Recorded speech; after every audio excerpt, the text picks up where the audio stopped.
Army chief ने 22 दहशतगर्दों को सजाए मौत के जो वो था उस पर साइन कर दिया है। 22 दहशतगर्द और 15 को उनके जो है 15 दीगर जो दहशतगर्द थे उनको कैद की सज़ा जो थी उस पर तौसीक की है, उस पर दस्तखत किए है और 2 को बरी किया है, उनके खिलाफ एविडेंस नहीं थे। अब ये जो दहशतगर्द थे इनके जो जिनको सजाए मौत सुनाई गई है 22, ये सिक्योरिटी फोर्सेस पे हमारे जो इदारे हैं और हसास मकामात है पाकिस्तान की सिक्योरिटी के हवाले से, उनमें बलाए रास्त हमला करने में वो मुलविस थे। ये 22 जो दहशतगर्द थे और इन दहशतगर्दों ने पाकिस्तान के 183 जो है वो पाकिस्तानियों को इन्होंने शहीद किया था। हमारे सिक्योरिटी फोर्सेस के एहलकारों को 183 को इन्होंने शहीद किया था और साथ में ट्रायल कोर्ट में इन्होंने एतराफ़ जुर्म कर लिया था कि उन्होंने एतराफ़ किया था फ़ौजी अदालत में कि इन्होंने ये जराइम का इन्होंने इर्तिकाब किया है। उसके बाद शफाफ और पूरा ट्रायल होने के बाद इनको सज़ा सुनाई गई। इनमें 2 को बरी कर दिया गया। अब जो दो बरी किए गए हैं,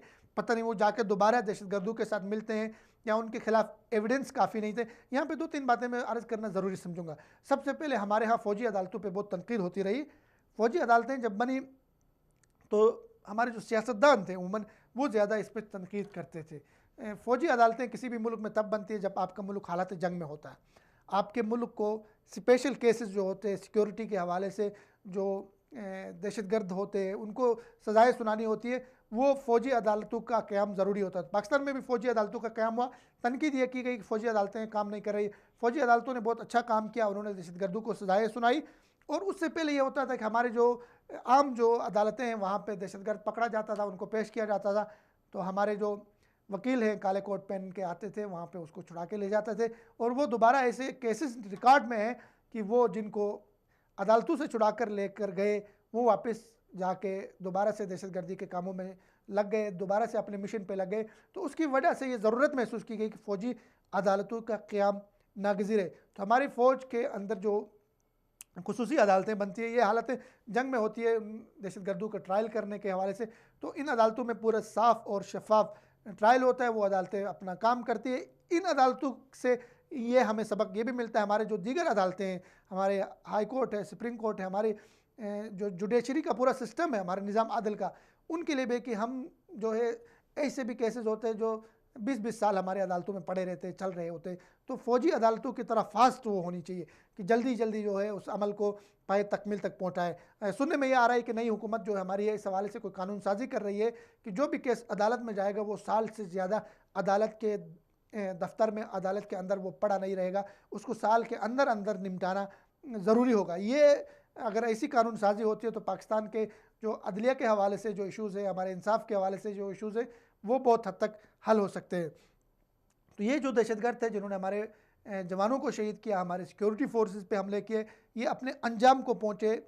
इनमें से 22 को सज़ाए मौत हुई और उनकी सज़ाए मौत के उस आर्डर के ऊपर हमारे जो आर्मी चीफ थे उन्होंने तौसीक कर दी। इसमें उन लोगों के लिए भी सबक है जो रियासत के ख़िलाफ़ हथियार उठाते हैं, उन लोगों के लिए भी सबक है जो गैरों के अहलकार बन के इस मुल्क में अमन व अमान की सूरत हाल को ख़राब करने की कोशिश करते हैं और पाकिस्तान को तबाह करने की कोशिश करते हैं। उनके लिए ये पैगाम है कि पाकिस्तान कमज़ोर मुल्क नहीं है, पाकिस्तान कोई एरा गेरा नतू खेरा मुल्क नहीं है, पाकिस्तान कोई नेपाल, भूटान, श्रीलंका के साइज़ का मुल्क नहीं है। पाकिस्तान एक एटमी क़ुव्वत है अल्हम्दुलिल्लाह और पाकिस्तान के पास एक बेहतरीन और काबिल और एक अच्छी फ़ौज है। पाकिस्तान कोई लीबिया, शाम या इस तरह का मुल्क नहीं है कि जिसको दहशतगर्दी के ज़रिए तबाह किया जा सकता है। पाकिस्तान के पास एक बेहतरीन खुफिया एजेंसी ISI और पाकिस्तान के पास ऐसी बेहतरीन मिलिट्री है जो हर तरह की ऑपरेशन की सलाहियतें रखती है और दुश्मन को मुँह तोड़ जवाब देती है। तो पाकिस्तान को लीबिया बनाने की कोशिश की गई, पाकिस्तान को शाम और यमन बनाने की, इराक बनाने की कोशिश की गई, लेकिन अल्हम्दुलिल्लाह हमारे जो दुश्मन थे वो नाकाम हुए, वो नामुराद हुए, वो अपने मिशन में कामयाब नहीं हुए। दहशतगर्दी हमारे फ़ौजियों ने, हमारे अहलकारों ने, उन सबको हम सलाम पेश करते हैं जिन्होंने कुर्बानी दी और हमारी कौम ने, हमारी कौम बहुत अजीम कौम है जिसने इस मौके पे अपनी फ़ौज के साथ, अपने इदारों के साथ खड़ी रही और ख़ुद भी कौम कुर्बानियाँ देती रही और हिम्मत नहीं हारी। अगर पाकिस्तान में जिस तरह के हमले हुए, पाकिस्तान में जिस तरह APS हुआ, बच्चे शहीद हुए, जिस तरह का हमारे मार्केटों में धमाके हो गए, किसी और मुल्क में होता ये सब कुछ, तो शायद वो मुल्क कायम नहीं रहता।